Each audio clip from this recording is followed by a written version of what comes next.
Breaking news చూస్తున్నాం. వినుకొండలో అడ్డుగోలుగా ration mafia నిర్వహిస్తున్న అంజన్న.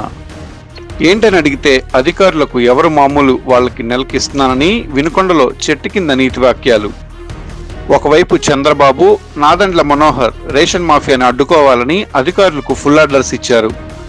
కానీ అంజన మాత్రం వినుకొండ దర్శి నియోజకవర్గంలో అడ్డుగోలుగా రేషన్ మాఫియా చెలాయిస్తున్నాడు. ఒక్క వినుకొండలోనే 5-6 మిల్లుల్లో టన్నుల కొద్దీ రేషన్ బియ్యాన్ని నిల్వ ఉంచాడు. అధికారులు చూసి చూడనట్టు వ్యవహరిస్తున్నారు. దీనిపై గుంటూరు, ప్రకాశం జిల్లా విజిలెన్స్ అధికారులు దర్యాప్తు చేయాలని ప్రజలు కోరుకుంటున్నారు.